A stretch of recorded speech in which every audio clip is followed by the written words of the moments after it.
everybody, it's Lori and welcome to my garden studio, but also to my garden.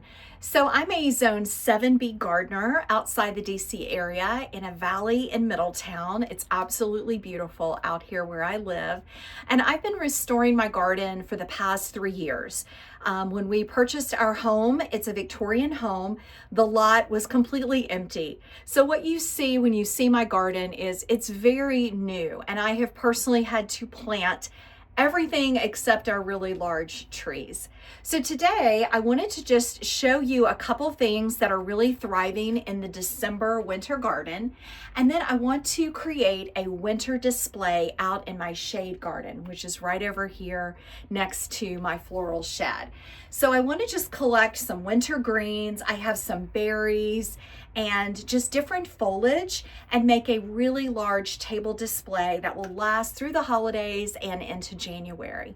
I have a table out here in my shade garden and I see it from my studio, but it also, you see it when you pull into our driveway. So I thought we'd have some fun together. We're gonna first take that little stroll through the garden and then we'll get started in the shade garden. Thanks so much for joining. So I thought for today we would start up here at our driveway. So we planted this Carolina sapphire cypress tree when we first moved into the property, and it has just grown tremendously, but I wish you could smell it after a rain. It is just such a beautiful color blue and just really makes a statement on our property. So it is definitely one of my favorite winter structure items out here in the garden. It's really just spectacular. I'll show it to you all the way up.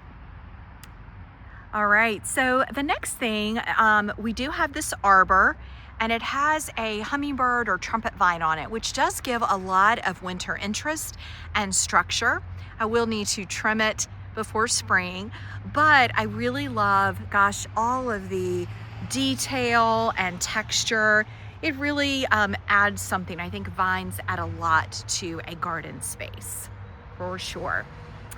Okay, so I wanted to show you, you'll have to ignore some of the background noise. It is rush hour, and we do live on Main Street in our sweet little town. So this is a brand new garden bed that I did this year. And I thought I'd highlight it for you because I really tried to think about all seasons when I planted this space. And you can see after a rainy day, some things look better than others. But I tell you, two of the things that I love the most are the grasses that are right there with the winter seed heads. That is I think it's a totem pole. It's only its first year, so it will continue to get larger. And then the sunshine ligustrum. I mean, they are just an incredible plant. I may have planted them a little close, but I really want to make a hedge there. And I think this spring I will add a third one. I do have, I think it's a viburnum there in the back, but I'm thinking I might transplant that. So just beautiful. I love the yellow. And then I have a huge, gorgeous pink cascading butterfly bush that is right here. And it also provides some winter structure with the blooms and the panicles. And of course, I will cut this back in spring. I'm gonna leave it through the winter. Then I've got some, I still have the tag on these. So let me turn that. Little Henry Sweet Spire. And I got these from one of my North Carolina gardening friends, Gardening with Creekside. Some of you may follow them.